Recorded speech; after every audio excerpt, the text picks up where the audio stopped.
tellement heureux d'être avec vous. Ça fait quelques semaines maintenant qu'on a toutes sortes d'intervenants, de prédicateurs sur cette thématique de joie profonde. Et jusque-là, juste pour lever la main, est-ce qu'il y a des gens qui sont bénis par les différents messages apportés ici? Et moi, ma prière, c'est pas juste de pouvoir entendre des bons messages sur la joie.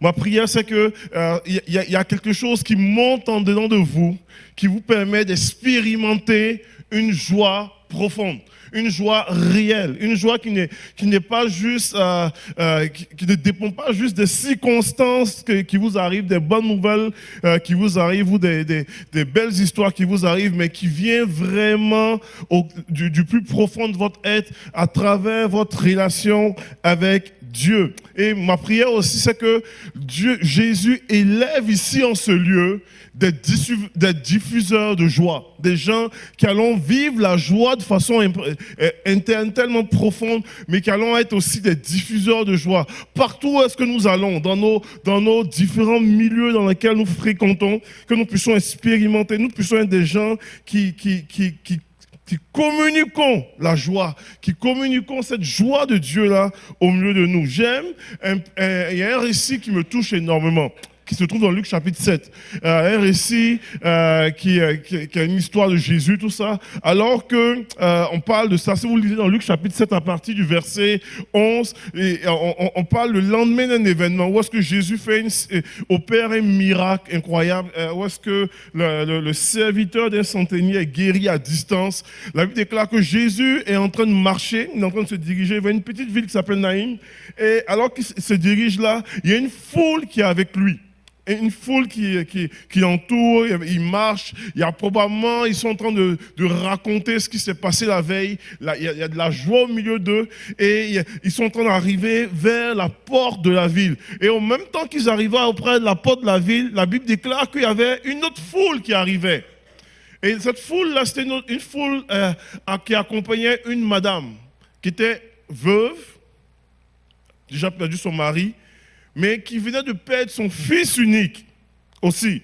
Et elle sortait de la ville pour aller enterrer celui-là. Et il y avait une espèce de deux cortèges comme cela au milieu de la porte. Et c'est tellement intéressant parce que techniquement, logiquement, quand tu es joyeux et que tu côtoies quelqu'un qui n'est pas joyeux ou une foule qui est... Habituellement, ta joie prend un coup. On est d'accord ? Mais ce n'est pas ce qui s'est passé là. Alors qu'il sort de la ville, il y a la tristesse, tout ça. La Bible déclare que quand Jésus voit cette femme-là, il est ému de compassion pour cette femme-là. La Bible mentionne qu'il est tellement ému et puis il lui dit ne pleure pas, il va toucher le cercueil. Et ce qui semblait être un moment extrêmement malheureux, un moment très douloureux, s'est transformé en un moment de joie. Un moment où est-ce que la Bible déclare que lorsqu'il a déclaré à l'enfant décédé en disant « Je te l'ai dit, jeune homme, lève-toi », le mort se leva et se mit à parler, il lui rendit à sa mère, tout ça. C'était un récit incroyable. Hier pour le fun, on écoutait la fin, une série, un épisode de Chosen, et puis on a eu un peu l'épisode de la résurrection de Lazare. Puis j'étais dans mon salon et puis avec mon épouse, on écoutait ça pour le fun, et puis juste voir l'image. J'ai l'esprit dit, j'aurais voulu voir ça en vrai, au milieu des larmes, au milieu de Jésus, si tu avais été là, Lazare ne serait pas mort. Puis tout ce moment de tristesse et de lourdeur là, qui se change en moment de joie. Parce qu'il y a quelqu'un qui arrive là, Jésus qui arrive là, et qui est capable de transformer nos larmes, nos tristesses, notre souffrance en joie. Et nous sommes appelés à être aussi des diffuseurs de joie comme cela. Des personnes qui venons avec simplicité, avec grâce, mais avec ce que nous avons en nous, ce que nous portons en nous, la vie de Dieu, lorsqu'on côtoie des cortèges de mort, là où est-ce qu'il y a la mort, là où est-ce qu'il y a la tristesse, là où est-ce qu'il y a la désolation, là où est-ce qu'il y a la dépression, là où est-ce qu'il y a toutes sortes de choses comme cela, nous sommes appelés à pouvoir venir avec ce que nous avons. Et comme Pierre a déclaré, je n'ai ni argent ni or, mais ce que j'ai, je te le donne. Et ce que j'ai, c'est la grâce de Dieu, c'est la joie de Dieu qui est en moi, qui communique et qui contamine l'environnement de mort pour transformer cet environnement en joie. Et s'il y a des gens qui sont d'accord avec ça, j'aimerais entendre au moins un amen. Si. Je le crois de tout mon cœur. Je crois que le Seigneur nous appelle à pouvoir être ces diffuseurs de joie-là. Ces diffuseurs de joie. Et je prie vraiment qu'il y ait une génération qui se lève comme cela. Une génération de personnes, de s'appeler être des diffuseurs de joie dans les différentes sphères de notre société. On en voit des diffuseurs de joie. On en voit des personnes qui peuvent communiquer la joie. Mais qui arrivent des fois qui communiquent la joie, mais en ayant une noirceur intérieure. Il y a quelques années de cela, j'écoutais un reportage et puis on a lu après un article dans la presse et qui m'a personnellement bouleversé. Ceux qui ne savent pas, Michel Coutumon, je racontais juste une histoire. Comment est-ce que pendant ses meilleures années, où est-ce qu'il faisait rire des centaines de milliers de personnes au Québec, avec ses mimes, c'était un humoriste, tout ça, avec ses mimes, il vivait une profonde tristesse en son âme. Profonde. Et ça l'amenait à une noirceur, sombrer, etc. Tout ça, quoi. Et j'ai mis son visage, mais j'aurais pu me présenter plusieurs, même humoristes, qui racontent même ces saisons-là de leur vie, où est-ce qu'ils sont au sommet de leur carrière, à faire rire tout le monde, à amener de la joie partout, mais eux-mêmes à vivre une profonde tristesse en dedans d'eux. Et il y a quelque chose en moi qui dit, Seigneur, je ne veux pas être un porteur de masque. Je ne veux pas être une personne qui vient et on arrive à l'église, il faut qu'on mette le masque du chrétien souriant, toujours joyeux. Et puis on le sait, on a déjà eu à tout vivre ça. Là. Peut-être vous, peut-être non, mais c'est déjà arrivé. Ou est-ce que durant, tu te réveilles le matin, tu mets un stress sur tout le monde dans la maison, tu cries, vous chicanez au dehors, tout. Et puis c'est un chaos dans la maison. Puis là, on monte dans la voiture. Puis là, des fois, on se chicane dans la voiture jusqu'à ce qu'on arrive à l'église. Puis lorsqu'on arrive au perron de l'église, le sourire chrétien. On est en joie. On est supposé être des gens heureux. Et puis on essaie de supposer des gens qui rient. Puis comment ça va? Oh, ça va bien. Oh, ça a super bien été. Votre rire témoigne de votre culpabilité. C'est vrai. On ne veut pas mettre des masques. Puis ça arrive, la chose comme ça. Mais je prie vraiment qu'on puisse normalement vivre une joie profonde, intérieure, malgré les circonstances, mais qui ne reste pas intérieure. La joie n'est pas faite pour être solitaire. La joie est faite pour être partagée, pour être communiquée, pour être transmise, pour pouvoir être diffusée à travers les situations. Et je prie vraiment pour cela. J'aime l'épître de des Philippiens. Parce que c'est l'épître de la joie. Tout notre texte et la série est vraiment basée sur l'épître aux Philippiens. Et dans l'épître aux Philippiens, à un moment donné, Paul parle plusieurs fois de la joie. Il parle de se réjouir dans le Seigneur, toujours de se réjouir. Il parle à plusieurs reprises de comment est-ce que nous sommes appelés à rendre, à mener la joie. Mais à un moment donné, dans Philippiens chapitre 2, il présente un ouvrier, il présente un collaborateur d'une façon particulière. Et il présente, on n'a pas entendu souvent ce nom-là. Et pour moi, c'est un des modèles de diffuseurs de joie. Même si il y a un aspect où on parle beaucoup plus du service, du sacrifice, c'est sur ça que Paul honore le plus. Mais on voit derrière ce personnage aussi un diffuseur de joie. Le nom de la personne, c'est Épaphrodite. Excellente suggestion pour vos futurs enfants. Épaphrodite. Non, pas tellement. Mais il parle de cela dans Philippiens 2, verset 25. Il dit, « J'ai cependant estimé nécessaire de vous renvoyer mon frère Épaphrodite, mon collaborateur et mon compagnon de combat, que vous avez envoyé afin de pourvoir à mes besoins. Il désirait vous revoir tous. Il était malade en effet, tout près de la mort. Mais Dieu a eu pitié de lui, et non seulement de lui, mais aussi de moi, afin que je n'ai pas tristesse sur tristesse. Je m'empresse donc à vous le renvoyer pour que vous puissiez vous réjouir de le revoir et que je sois moi-même moins triste Accueillez-le dans le Seigneur avec une joie sans réserve et ayez de l'estime pour de tels hommes.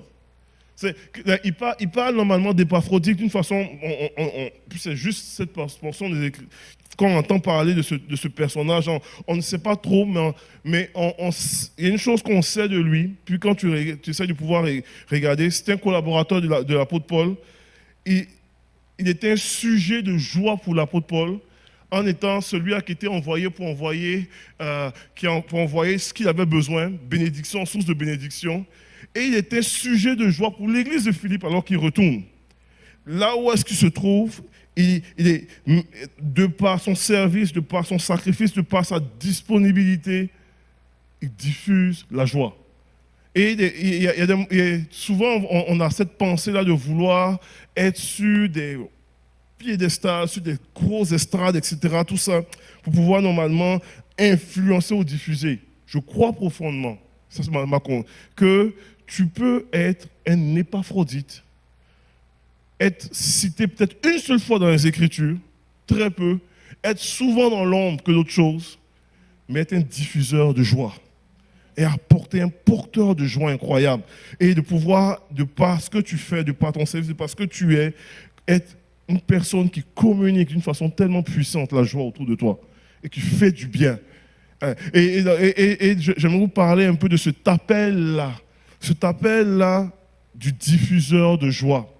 Et il y a plusieurs éléments qu'on peut toucher, qu'on peut voir, mais j'aimerais toucher ce matin 3 éléments que je crois réellement qu'on peut voir dans la vie du diffuseur de joie. Et je prie que véritablement on ressorte ici avec ce cœur-là et dit Seigneur, je veux être un diffuseur de joie dans ma génération. Je veux être un diffuseur de joie dans ma communauté. Je veux être un diffuseur de joie dans ma famille. Je veux être un diffuseur de joie là où est-ce que tu m'as établi dans le nom de Jésus. J'aimerais vous parler un petit peu de ce cœur de compassion qu'on voit dans la vie du diffuseur de joie. Je vais vous parler un peu de cette culture de gratitude et d'honneur qu'on voit dans la vie du diffuseur de joie, mais aussi cette connexion à la source pour demeurer ce diffuseur de joie-là.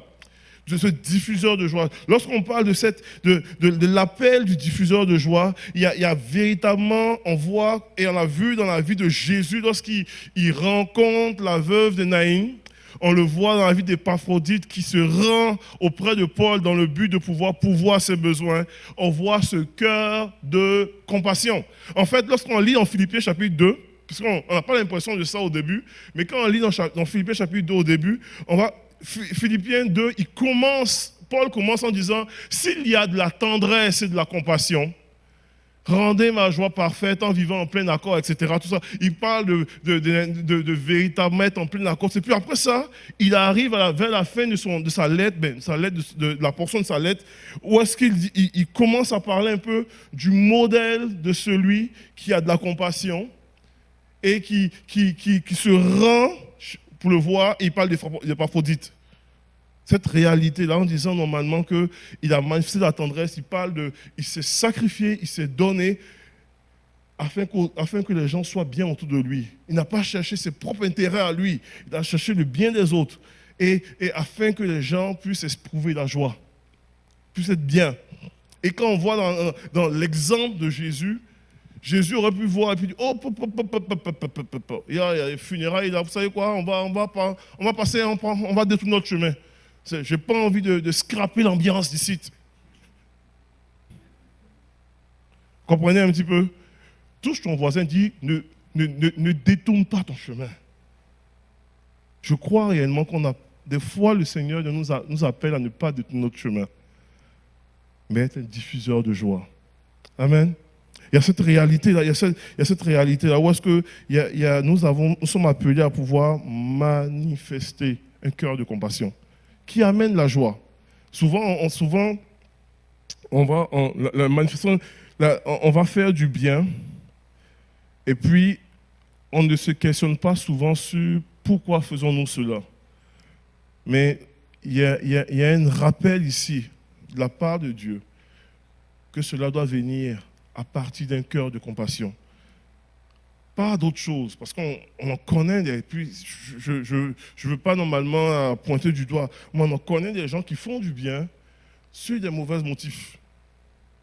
Mais ici, il y a un appel et un rappel de la part de Dieu de dire, hey, que cela soit fait avec le motif, avec un cœur de compassion. Le terme compassion, j'ai déjà parlé ça plusieurs fois ici, le Sladi Zomaï, qui parle de l'idée d'être remué de l'intérieur. D'être remué de l'intérieur qui te pousse à l'action. Et le Seigneur nous appelle à pouvoir avoir ce caractère-là qui était très fort dans le cœur de Jésus. En fait, la réalité sur les miracles relatés de Jésus, on a quand même à plusieurs reprises ce terme-là utilisé. Jésus ému de compassion.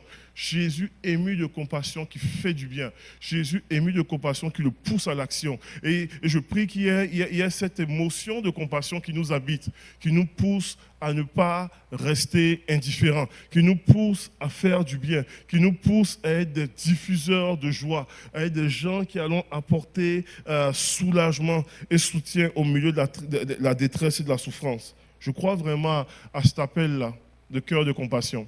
Je crois réellement aussi, non seulement à l'appel du cœur de compassion, mais je crois aussi à un appel au niveau de la culture de gratitude et d'honneur. Et lorsque l'apôtre Paul parle de cela, il dit accueillez-le, accueillez Épaphrodite évidemment, dans le Seigneur avec une joie sans réserve et ayez de l'estime pour de telles personnes. Ce qu'on ne réalise pas, puisque j'ai réalisé, c'est que lorsque tu marches dans la culture de l'honneur, tu sèmes, tu t'attires de l'honneur aussi sur ta vie. Donc, tu sèmes de l'honneur et tu t'attires de l'honneur aussi, la gratitude. Je crois réellement à cette culture-là de gratitude qui est un secret tellement évident pour la joie. Tu ne peux pas être une personne heureuse si tu n'apprends pas à avoir de la gratitude. C'est vrai, je vais être brutalement franc avec vous. Tu ne peux pas être heureux si tu n'apprends pas à avoir de la gratitude, même pour ce que tu considères insignifiant. Jésus avait 5 pains et 2 poissons et il a rendu grâce pour 5 pains et 2 poissons. Comprenez? Il y a quelque chose d'extrêmement puissant à comprendre là-dedans. Habituellement, on méprise ce qui est insignifiant, on maudit pour ce qui est insignifiant, on chiale pour ce qui est insignifiant. Jésus a rendu grâce pour ce qui est insignifiant.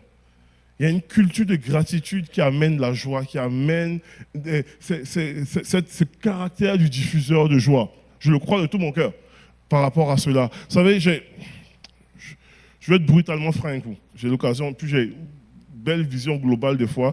J'ai l'occasion de voyager plusieurs fois dans l'année et même à retourner dans mon pays, j'y retourne bientôt. Et, souvent quand je suis avec des pasteurs de Côte d'Ivoire c'est déjà arrivé souvent qu'on me pose la question. On me dit, y a-t-il des choses qui peuvent nous inspirer, par exemple des pasteurs au Québec ou de l'Église au Québec? Et puis sans hésitation, je vais répondre souvent, quand on me demande ça, je vais parler souvent de la simplicité québécoise. Simplicité, ce n'est pas péjoratif du tout. Il y a une simplicité au Québec au niveau de la façon de faire l'œuvre de Dieu qui est extraordinaire, que je crois profondément que les gens vont apprendre de cela. Il y a une simplicité aussi, des fois, et une vulnérabilité souvent des ouvriers. Qui ne se prennent pas pour, qui ne se la pètent pas, ils ne se prennent pas pour quelqu'un d'autre là. Ils sont appelés de Dieu, mais ils ne sont pas des surhumains.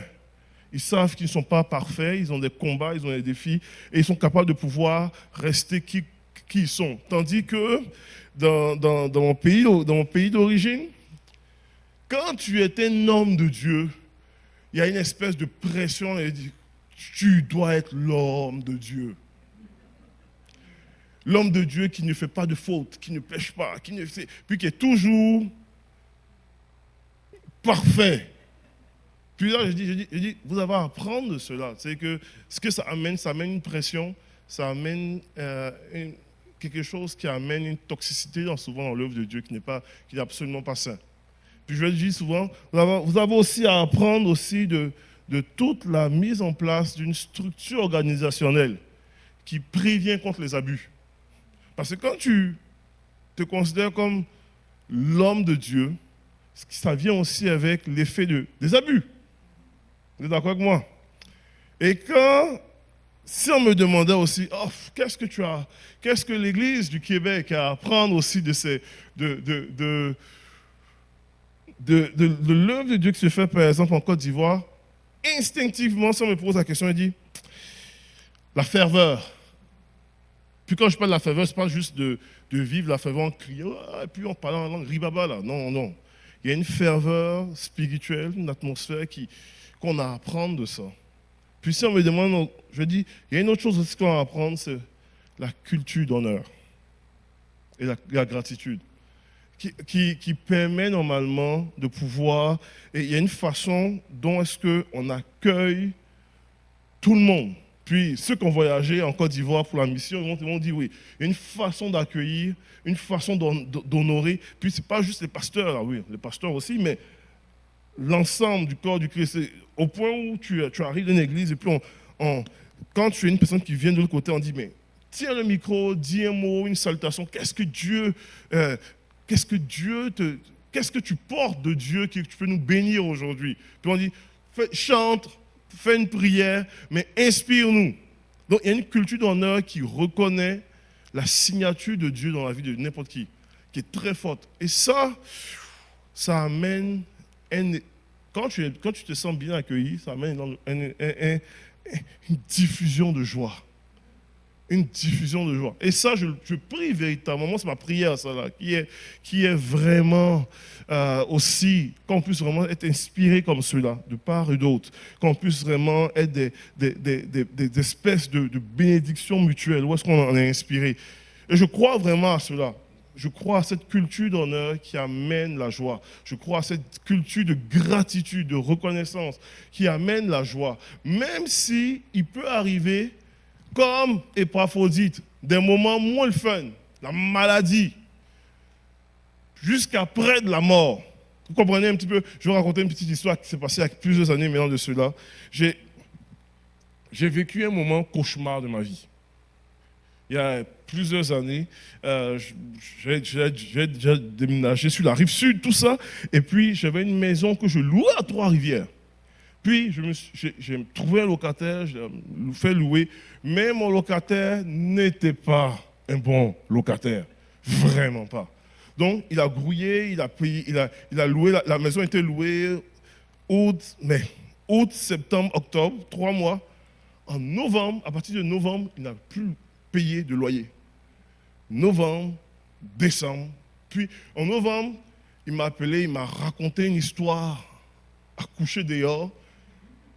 Vraiment, là, il pleut avec les larmes. Écoute, là, il peut être un acteur Hollywood, sans farce. Il m'a raconté normalement une histoire. Et puis, le cœur du pasteur a fait grâce. En fait, je me suis fait avoir, mais c'est pas grave.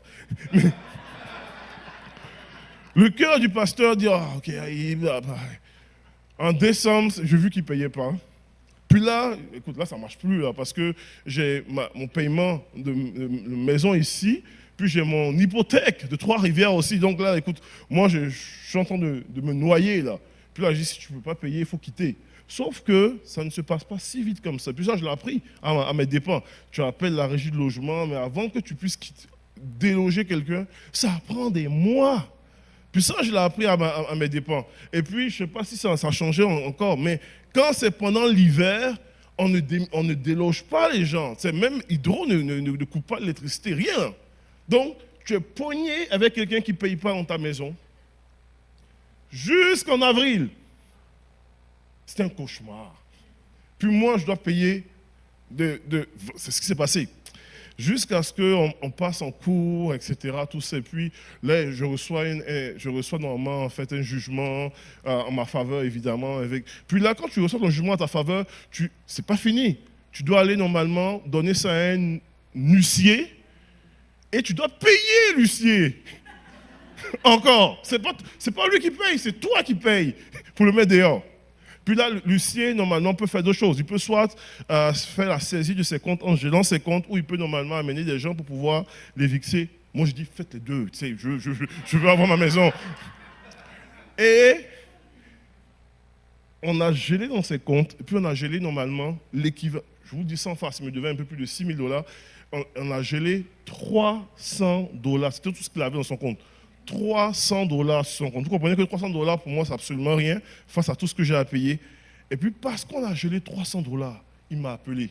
Et je ne peux pas dire exactement ce qu'il m'a dit au téléphone. Il m'a envoyé un char de points. Il était tellement en furie. Puis moi, je me rappelle ce jour-là comme hier.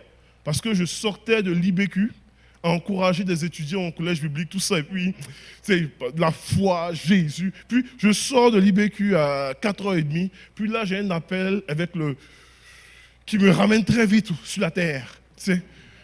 Et puis, le gars est tellement frustré, il m'engueule comme du poisson pourri parce que j'ai pris 300 dollars sur son compte. Et il me dit, tu vas voir ce que je vais faire. Il dit, je vais déféquer dans la maison, je vais épandre tous mes excréments sur le mur de ta maison. Puis ça, c'est la partie douce que je peux vous raconter. Je ne vous raconte pas les autres parties. Donc, moi, je raccroche ça, j'appelle la police, pour menace. Puis moi, de Longueuil, je vais directement à Trois-Rivières. Je ne rentre même pas à la maison, je suis crinqué, là. Et là, j'arrive à Trois-Rivières. Char de police devant chez nous. Je descends. Puis là, je vais aller voir qu'est-ce qui s'est passé dans la maison. Puis le policier me bloque. Puis me dit, allons marcher un petit peu. Là, je dis, alors, qu'est-ce qu'il a fait? Le gars avait pété toutes les portes de ma maison. Au complet. Toutes. L'armoire de cuisine. Il avait pris un objet coupant, il avait graffiné l'acrylique de mon bain, etc. Vous comprenez que j'aimerais vous dire que j'étais, alléluia, en paix et en joie. Mais je serais un menteur de vous dire ça. Et je bénis tellement le Seigneur aujourd'hui que le policier était là. Parce que si je l'avais croisé tout seul, je pense que j'aurais été profondément charnel. Ça, c'est la vérité. Je vous partage mon cœur ce matin. Donc puis là, le policier m'explique un peu pour dire, écoute, là, on ne peut rien. Et il se fait arrêter, tout ça, mais il porte plainte au pire. Et puis, il dit, d'après moi, je ne sais pas si ça va aller. Et puis, il porte plainte, c'est des frais d'avocat.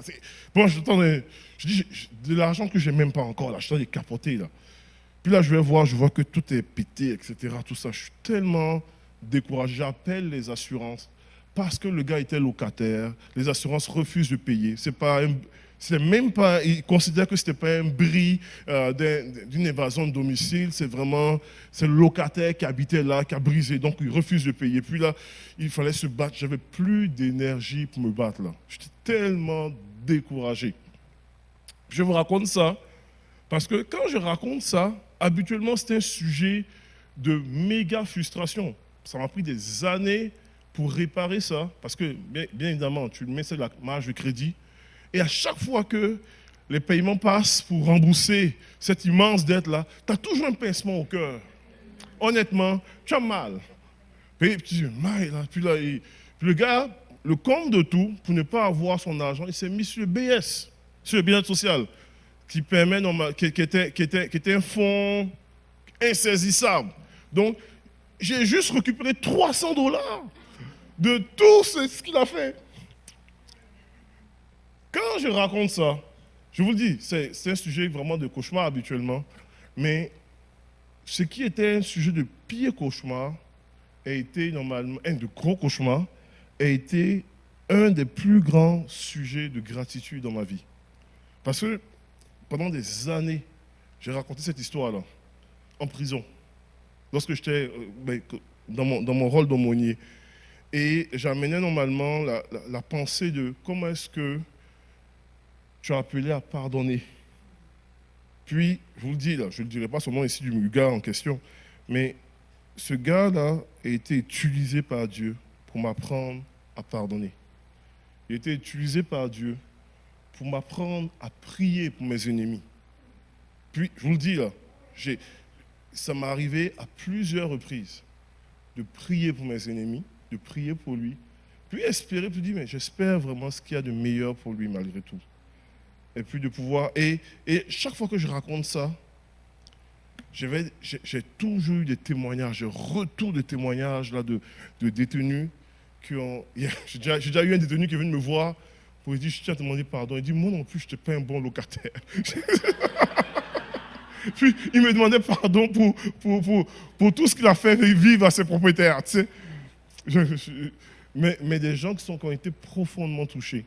Des gens qui ont appris à pardonner à leurs parents, à leur père, à leurs abuseurs, à la personne qui les a agressés quand ils étaient petits.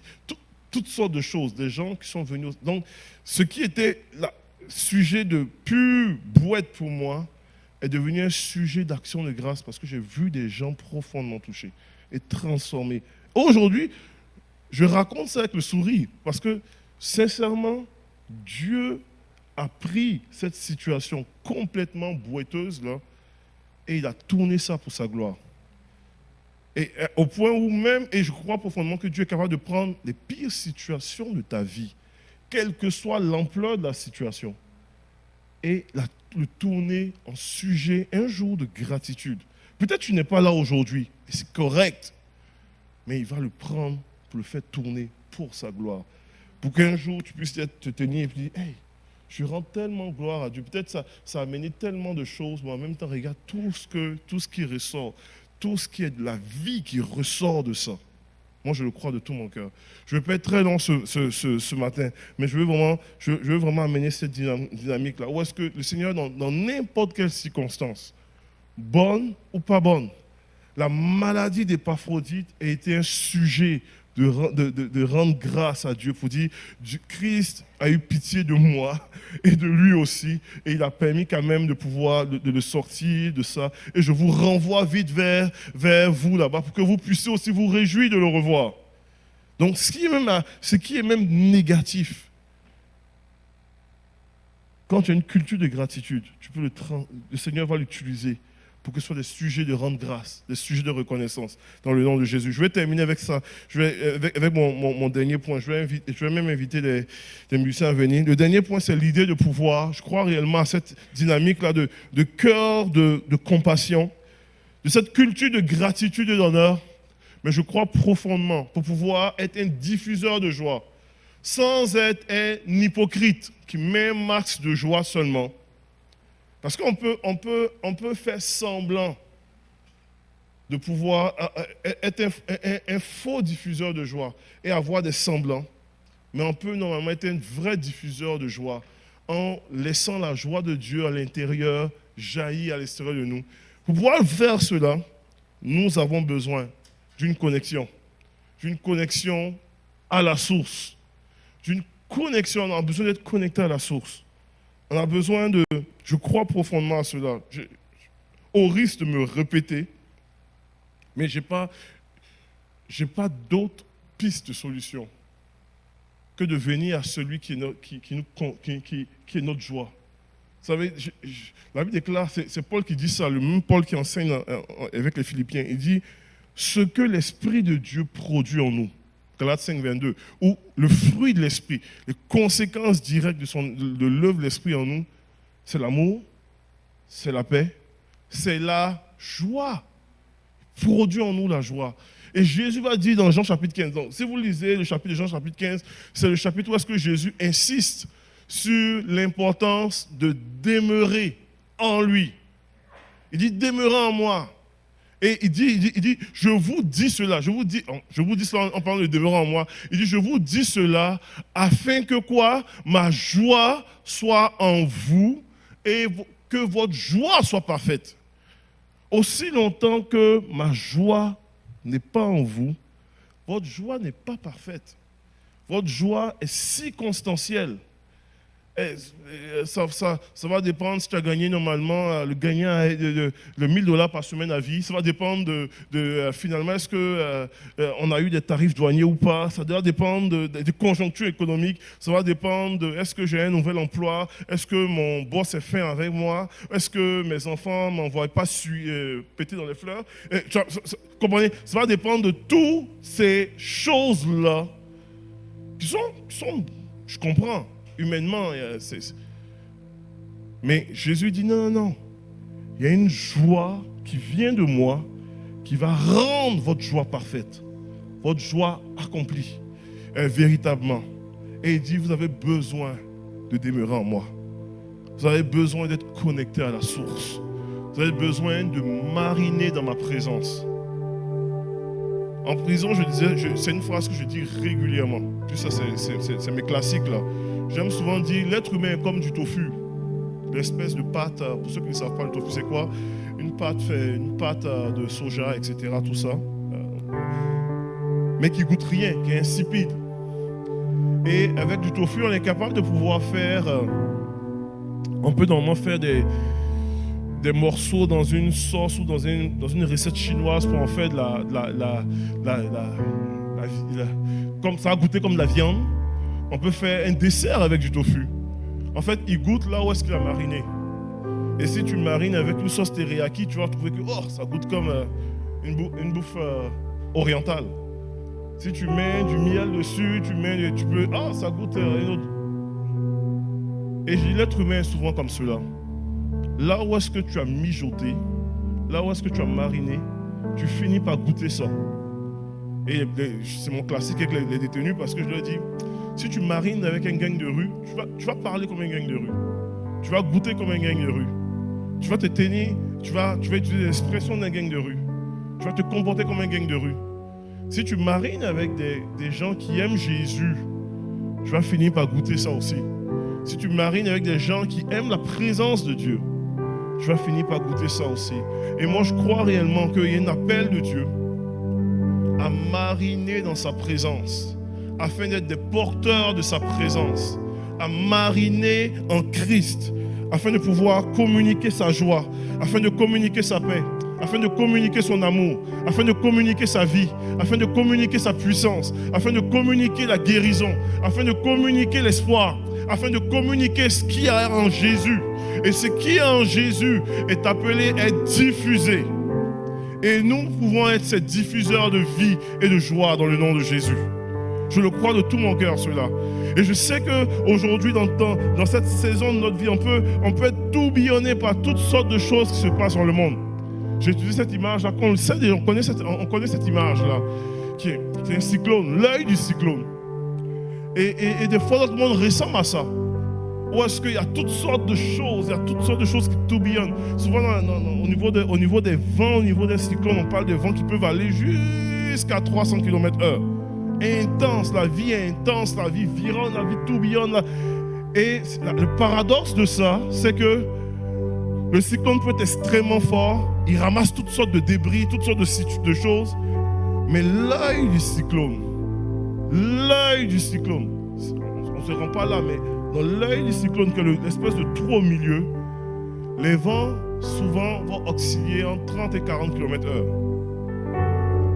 En fait, autrement dit, l'œil du cyclone, au milieu là, les vents sont comme réguliers. Mais tout autour, c'est la folie furieuse. Et des fois, nous nous retrouverons dans les cyclones de nos vies, où est-ce que nous sommes ballottés de droite et de gauche. Nous sommes ballottés par toutes sortes de choses. Nous sommes ballottés par toutes sortes de philosophies de pensée. Nous sommes ballottés par toutes sortes de situations. Nous sommes ballottés par toutes sortes d'épreuves. Nous sommes ballottés par toutes sortes de tourments et de tourbillons. Alors que des fois, nous avons juste besoin de se recentrer et de venir dans l'œil du cyclone, de mariner là dans sa présence, et qui va faire toute la différence. Et ce matin, je veux appeler une église ce matin, appeler ceux qui se trouvent en ligne ce matin, à pouvoir venir mariner dans sa présence, à pouvoir venir prendre du temps devant lui, à pouvoir venir dire: Seigneur, c'est toi la source de ma joie, c'est toi la source de ma paix, c'est toi la source de ma sécurité au milieu de tellement d'insécurité, c'est toi la source de la vie au milieu de tout ce qui est mort autour de moi, c'est toi la source de grâce lorsque je me sens acculé, c'est toi mon source d'espoir lorsque je me sens désespoir, c'est toi la source que je veux me raccorder ce matin. Et s'il y a un éveil, s'il y a un écho qui résonne dans votre cœur ce matin, j'aimerais ne pas terminer ce moment sans lancer un appel à venir mariner dans sa présence. Viens comme un tofu s'il faut. Vous dites: là je veux goûter la présence de Dieu. Viens comme un tofu, vous dites: là je veux goûter. Je ne veux pas goûter les choses de ce monde, Je ne veux pas goûter les inquiétudes de ce monde et les soucis de la terre. Je veux goûter ce que Dieu goûte. Je veux goûter ce que Christ goûte. Je veux goûter sa présence. Je veux goûter sa joie. Je veux goûter sa paix. Et être ce diffuseur de joie là dans le nom de Jésus. Si c'est votre désir, on va s'approcher ensemble. On va terminer ce moment avec un temps dans sa présence, avec simplicité, dans le nom de Jésus. Nous venons, Seigneur, devant toi. Et nous renonçons à tout faux semblant devant toi. Il y a des masques qui tombent ce matin. Nous renonçons à tout faux semblant. Et nous centrons tout sur toi. Sur toi, Jésus. Nous venons au cœur, Seigneur, de la louange, Seigneur Jésus. C'est toi notre essentiel. C'est toi notre essentiel. Viens souffler par ton esprit. Nous voulons mariner dans ta présence, Jésus. Mariner en toi. Laissez cette douce présence nous toucher. Cette douce présence nous faire du bien.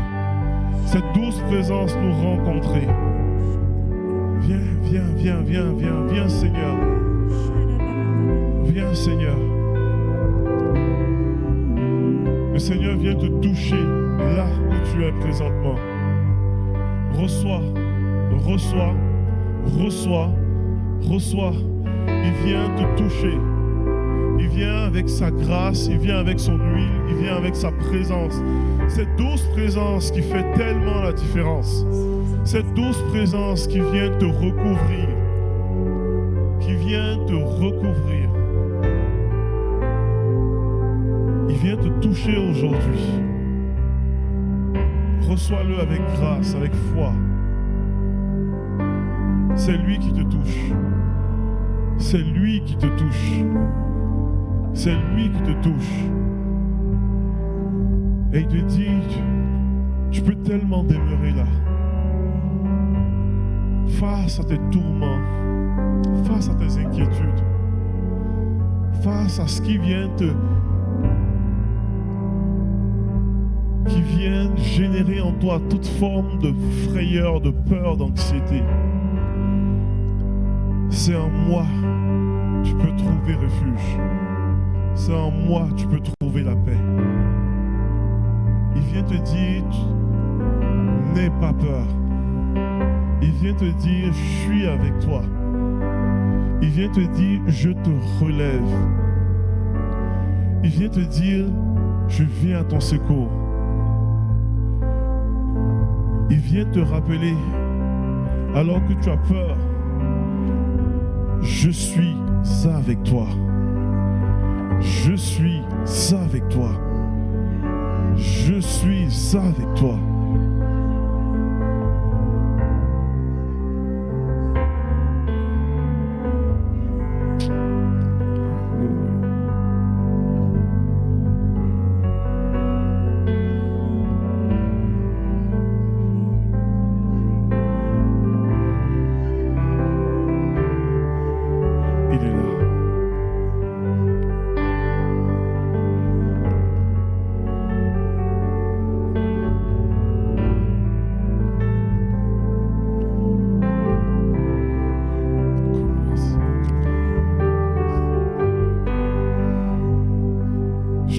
Seigneur Jésus, pour ta douce présence ici.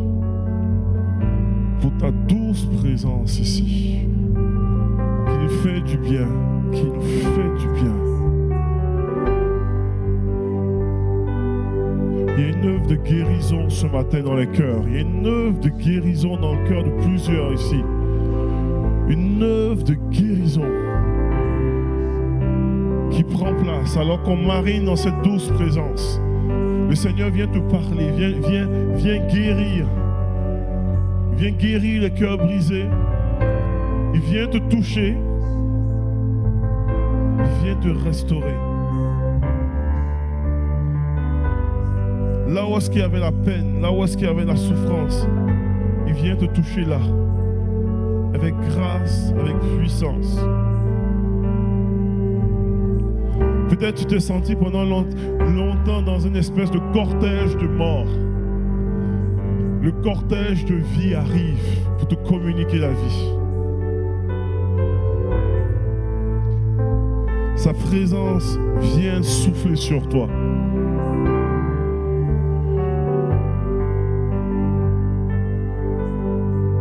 Il vient te guérir. Il vient te guérir. Il vient te guérir.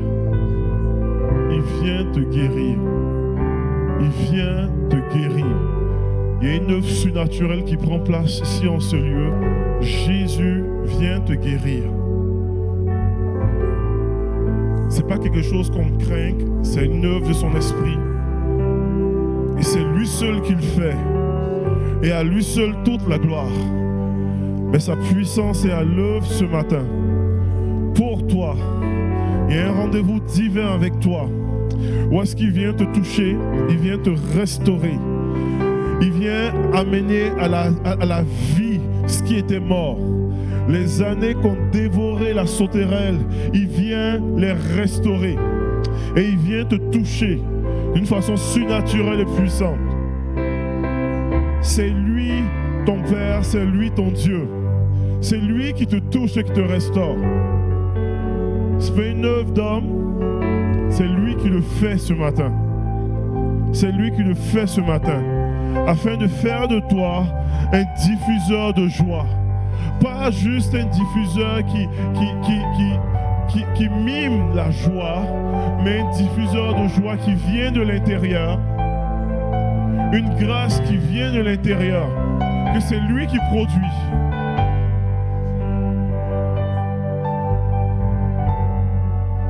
Reçois-le dans le nom de Jésus. Reçois-le dans le nom de Jésus. Reçois-le dans le nom de Jésus.